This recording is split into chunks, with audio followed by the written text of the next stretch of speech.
ವಿಷಯಕ್ಕೆ ಸಂಬಂಧಪಟ್ಟಂಗ ಮೌರ್ಯರ ಬಗ್ಗೆ ಅಭ್ಯಾಸ ಮಾಡ್ತಿದ್ವಿ. ಮೌರ್ಯರು ನೀಡಿರುವಂತಹ ಕೊಡುಗೆಗಳ ಬಗ್ಗೆ ಅಭ್ಯಾಸ ಮಾಡ್ತಿದ್ವಿ. ಆಡಳಿತ ಹೆಂಗಿತ್ತು, ರಾಜ ಯಾವ ರೀತಿಯಾಗಿ ಕಾರ್ಯವನ್ನು ನಿರ್ವಹಿಸ್ತಿದ್ದ, ಸಚಿವಾಲಯ, ಮಂತ್ರಿ ಪರಿಷತ್ತು, ನಗರಾಡಳಿತ, ಪ್ರಾಂತೀಯ ಆಡಳಿತ, ಸೈನ್ಯವನ್ನು ಯಾವ ರೀತಿಯಾಗಿ ಸಂಘಟನೆ ಮಾಡಿದ್ರು ಅನ್ನೋದನ್ನು ನಾವು ಕಳೆದ ಅವಧಿಯಲ್ಲಿ ಅಭ್ಯಾಸ ಮಾಡಿದ್ವಿ. ಇವತ್ತು ಮೌರ್ಯರ ಕೊಡುಗೆಗಳಲ್ಲಿ ಮೌರ್ಯರು ತಮ್ಮ ಆಳ್ವಿಕೆ ಕಾಲದಲ್ಲಿ ಕಲೆ ಮತ್ತು ವಾಸ್ತುಶಿಲ್ಪಕ್ಕೆ ಯಾವ ರೀತಿಯಾಗಿ ವಿವಿಧ ರೀತಿಯ ಕೊಡುಗೆಯನ್ನು ನೀಡ್ಯಾರ ಅಂತ ನಾವಿಲ್ಲಿ ಗಮನಿಸೋಣ. ನೋಡಿ, ಪ್ರಾರಂಭದಲ್ಲಿ ಮೌರ್ಯ ಅರಸರು ತಮ್ಮ ಆಳ್ವಿಕೆ ಕಾಲದಲ್ಲಿ ಏಕೀಕೃತ ವಿಶಾಲವಾದಂಥ ಸಾಮ್ರಾಜ್ಯವನ್ನು ನಿರ್ಮಾಣ ಮಾಡುವುದರ ಜೊತೆಗೆ ಕಲೆ ಮತ್ತು ವಾಸ್ತುಶಿಲ್ಪಕ್ಕೂ ಕೂಡ ಅದ್ವಿತೀಯವಾದಂತಹ ಕೊಡುಗೆಯನ್ನು ನೀಡಿದಂಥ ಕೀರ್ತಿ ಮೌರ್ಯರಿಗೆ ಸಲ್ಲುತ್ತೆ ಅನ್ನೋದನ್ನು ನಾವಿಲ್ಲಿ ಗಮನಿಸ್ತೀವಿ. ಆರಂಭದ ಮೌರ್ಯ ಅರಸರು ತಮ್ಮ ಆಳ್ವಿಕೆ ಕಾಲದಲ್ಲಿ ಸಾಕಷ್ಟು ಕಟ್ಟಡಗಳಾಗಿರುವಂತಹ ಅರಮನೆಗಳನ್ನು, ದೇವಾಲಯಗಳನ್ನು, ಸ್ತೂಪಗಳನ್ನು ಹಾಗೂ ಸ್ಮಾರಕಗಳನ್ನು ನಿರ್ಮಾಣ ಮಾಡಿದರು. ಪ್ರಾರಂಭದ ಅರಸರು ತಾವು ನೀಡಿರುವಂತಹ ಈ ಅರಮನೆಗಳಿರ್ಬೋದು, ಸ್ತೂಪಗಳಿರ್ಬೋದು, ಸ್ಮಾರಕಗಳನ್ನು ಕೇವಲ ಇಟ್ಟಿಗೆ ಹಾಗೂ ಮರಗಳನ್ನು ಬಳಸಿಕೊಂಡು ಏನಪ್ಪ ಅಂದ್ರೆ ನಿರ್ಮಾಣ ಮಾಡಿದ್ರು. ಅವು ಈಗ ಇಲ್ಲ, ಯಾಕಂದ್ರೆ ಶತಮಾನಗಳು ಅಥವಾ ದಶಕಗಳು ಉಳಿದ ಪರಿಣಾಮವಾಗಿ ಏನಪ್ಪ ಅಂದ್ರೆ ಪ್ರಕೃತಿ ವಿಕೋಪಾಗಿರ್ಬೋದು, ವಿದೇಶಿಯರ ದಾಳಿಯಿಂದಾಗಿ ಅವೆಲ್ಲ ಏನಪ್ಪ ಅಂದ್ರೆ ನಾಶ. ಆದ್ರೆ ಅಶೋಕನಿಗಿನ ಮುಂಚೆ ಏನಪ್ಪ ಅಂದ್ರೆ ಮೌರ್ಯ ಅರಸರು ಕೇವಲ ಮರ ಮತ್ತು ಇಟ್ಟಿಗೆಗಳನ್ನು ಬಳಸಿಕೊಂಡು ನಿರ್ಮಾಣ ಮಾಡಿದ್ರ ಅಶೋಕನು ಏನಪ್ಪ ಅಂದ್ರೆ ಹಿರಿಯರು ಬಳಸಿದಂತಹ ಮರ ಮತ್ತು ಇಟ್ಟಿಗೆಯ ಬದಲಾಗಿ ಏನಪ್ಪ ಅಂದ್ರೆ ಶಾಶ್ವತವಾಗಿ ಕಲೆ ಮತ್ತು ವಾಸ್ತುಶಿಲ್ಪಕ್ಕೆ ಕೊಡುಗೆಯನ್ನ ನೀಡಿದ. ಅಶೋಕನು ತನ್ನ ಆಳ್ವಿಕೆ ಕಾಲದಲ್ಲಿ ಕಲ್ಲುಗಳನ್ನು ಬಳಸಿಕೊಂಡು ಕಲೆ ಮತ್ತು ವಾಸ್ತುಶಿಲ್ಪಕ್ಕೆ ಏನಪ್ಪ ಅಂದ್ರೆ ಅದ್ವಿತೀಯವಾದಂಥ ಅಮೋಘವಾದಂಥ ಕೊಡುಗೆಯನ್ನು ನೀಡಿದಂಥ ಕೀರ್ತಿ ಅಶೋಕನಿಗೆ ಸಲ್ತದೆ. ಯಾಕಪ್ಪ ಅಂದ್ರೆ ಅಶೋಕನು ತನ್ನ ಆಳ್ವಿಕೆ ಕಾಲದಲ್ಲಿ ಏನಪ್ಪ ಅಂದ್ರೆ ಶಾಸನಗಳಷ್ಟೇ ಹೊರಡಿಸ್ಲಿಲ್ರಿ.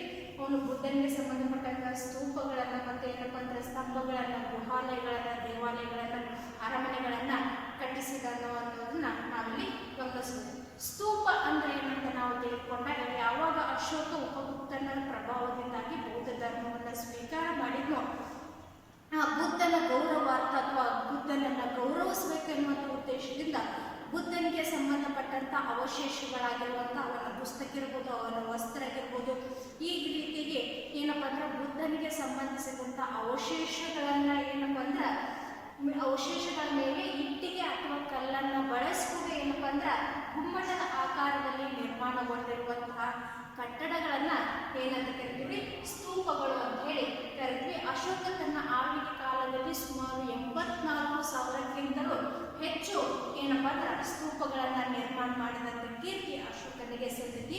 ಅವುಗಳಲ್ಲಿ ಏನಪ್ಪ ಅಂದ್ರೆ ಇಲ್ಲಿ ಕೆಲವೊಂದಿಷ್ಟು ನಶಿಸಿ ಹೋದರೂ ಕೂಡ ಶಾಶ್ವತವಾಗಿರುವಂತಹ ಒಂದು ಸ್ತೂಪ ಅಂತ ನಾವು ತೆಗೆದುಕೊಂಡಾಗ, ಎಕ್ಸಾಂಪಲ್ ಮಧ್ಯಪ್ರದೇಶದಲ್ಲಿರುವಂತಹ ಸಾಂಚಿಯಲ್ಲಿರುವಂತಹ ಸ್ತೂಪ ಏನಪ್ಪ ಅಂದ್ರೆ ಬೃಹತ್ ಪ್ರಮಾಣದ ಸ್ತೂಪ ಅನ್ನೋದನ್ನು ನಾವಿಲ್ಲಿ ಗಮನಿಸ್ತೀವಿ. ಈ ರೀತಿಯಾಗಿ ಅಶೋಕ ತನ್ನ ಆಳ್ವಿಕೆ ಕಾಲದಲ್ಲಿ ಸ್ತೂಪಗಳನ್ನು ರಚನೆ ಮಾಡುವುದಕ್ಕೆ ಅವಕಾಶ ನೀಡಿದಾಗಿದೆ ನಾವಿಲ್ಲಿ ಗಮನಿಸ್ತೀವಿ. ನೆಕ್ಸ್ಟ್ ಅರಮನೆಗಳಂತ ನಾವು ತೆಗೆದುಕೊಂಡಾಗ ಮೌರ್ಯ ಸಾಮ್ರಾಜ್ಯದ ಸ್ಥಾಪಕನಾಗಿರುವಂಥ ಚಂದ್ರಗುಪ್ತ ಮೌರ್ಯನು ರಾಜಧಾನಿಯಾಗಿರುವಂತಹ ಯಾವುದ್ರಿ ಪಾಟಲಿಪುತ್ರದಲ್ಲಿ ನಿರ್ಮಾಣ ಮಾಡಲಾಗಿರುವಂತಹ ಅಥವಾ ನಿರ್ಮಿಸಿರುವಂತಹ ಅತ್ಯಂತ ಬೃಹತ್ ವೈಭವಪೂರಿತವಾದಂತಹ ಅಲಂಕಾರಿಕ ಕಲಾಕೃತಿಗಳನ್ನು ಒಳಗೊಂಡಿರುವಂತಹ ಭವ್ಯವಾದಂತಹ ಸುಂದರವಾದಂತಹ ಅರಮನೆಯನ್ನ ಯಾರೇ ಚಂದ್ರಗುಪ್ತ ಮೌರ್ಯನು ನಿರ್ಮಾಣ ಮಾಡಿದ್ದ. ಇದನ್ನ ಏನಪ್ಪ ಅಂದ್ರೆ ಕಣ್ಣಾರೆ ಕಂಡಿರುವಂತಹ ಏನಪ್ಪ ಅಂದ್ರೆ ಪ್ರಸಿದ್ಧ ಚೀನಾ ದೇಶದ ಯಾತ್ರಿಕನಾಗಿರುವಂತಹ ಫಾಯಿಯಾನನು ತನ್ನ ಕೃತಿಯಾಗಿರುವಂತಹ ಸಿಯುಕಿ ಎನ್ನುವಂಥ ಗ್ರಂಥದಲ್ಲಿ ಚಂದ್ರಗುಪ್ತನ ಅರಮನೆ ವೈಭವದ ಬಗ್ಗೆ, ವಾಸ್ತುಶಿಲ್ಪದ ಬಗ್ಗೆ, ಅರಮನೆಯ ತಳಪಾಯದ ಬಗ್ಗೆ ಕಣ್ಣಾರೆ ಕಂಡು ಏನಪ್ಪ ಅಂದ್ರೆ ಇದು ಏನಪ್ಪ ಅಂದ್ರೆ ಸಾಕ್ಷಾತ್ ದೇವರಿಂದ ನಿರ್ಮಾಣವಾಗಿರುವಂತಹ ಅರಮನೆ ಎನ್ನುವಂಥ ಹೆಗ್ಗಳಿಕೆಯನ್ನ ಯಾಕೆ ಫಾಯಿಯಾನ ತನ್ನ ಕೃತಿಯಲ್ಲಿ ವಿವರಿಸಿದ್ದಾನ ಅನ್ನೋದನ್ನ ನಾವಿಲ್ಲಿ ಗಮನಿಸಬಹುದು.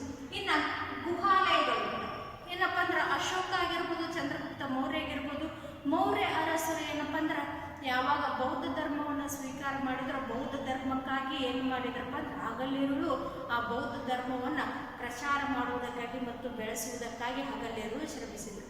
ಈಗ ಈ ಗುಹಾಲಯಗಳ ನಿರ್ಮಾಣ ಮಾಡಿದ ಉದ್ದೇಶ ಏನಪ್ಪ ಅಂದ್ರೆ ಬೌದ್ಧ ಸನ್ಯಾಸಿಗಳು ಧ್ಯಾನಕ್ಕಾಗಿ ಕುಳಿತುಕೊಳ್ಳೋದಕ್ಕೆ ನಿರ್ಮಾಣ ಮಾಡಿರುವಂತಹ ಏನಪ್ಪಾ ಅಂದ್ರೆ ಕಟ್ಟಡಗಳನ್ನ ಗುಹಾಲಯಗಳಂತ ಹೇಳ್ತಿರ್ತೀವಿ.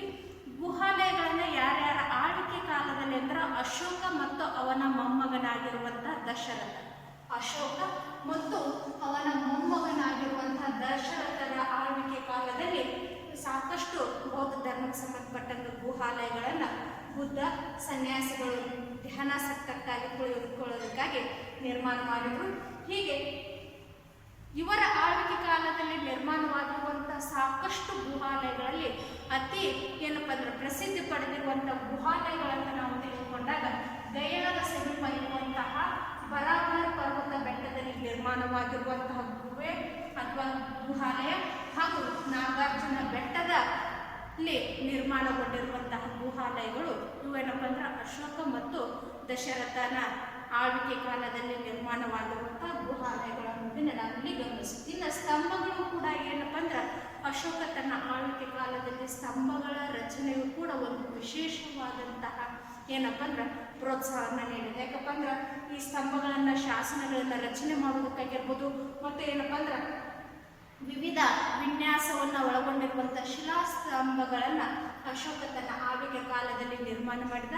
ಅಶೋಕನು ತನ್ನ ಆಳ್ವಿಕೆ ಕಾಲದಲ್ಲಿ ಎಷ್ಟಪ್ಪ ಅಂದ್ರೆ ಸುಮಾರು 30ಕ್ಕಿಂತಲೂ ಹೆಚ್ಚು ಸ್ತಂಭಗಳನ್ನ ನಿರ್ಮಾಣ ಮಾಡಿದಾನ ಅನ್ನೋದನ್ನ ಇತಿಹಾಸಕಾರರು ನಮಗಿಲ್ಲಿ ತಿಳಿಸ್ಯಾರ ಅನ್ನೋದನ್ನ ನಾವಿಲ್ಲಿ ಗಮನಿಸಬಹುದು.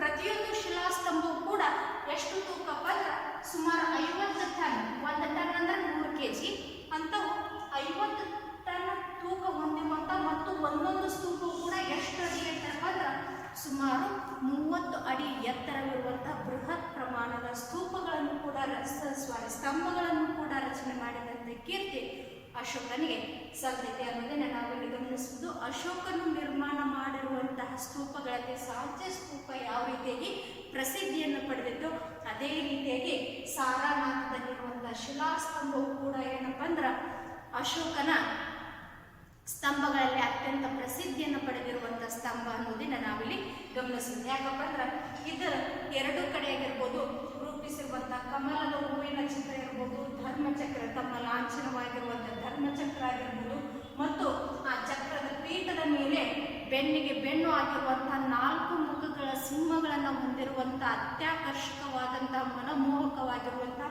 ಮತ್ತು ನಡಕೆ ಏನಪ್ಪ ಅಂದ್ರೆ 24 ಗೆರೆಗಳಿರುವಂತಹ ಅದು ಬುದ್ಧನ ಸಂದೇಶ ತತ್ವಗಳನ್ನು ಸೂಚಿಸುವಂತಹ ಸಾಂಕೇತಿಕ ರೂಪದಲ್ಲಿ ಏನಪ್ಪ ಅಂದ್ರೆ ಅಶೋಕನ ಸಾರನಾಥದ ಶಿಲಾಸ್ತಂಭವನ್ನು ರಚನೆ ಮಾಡಿದ.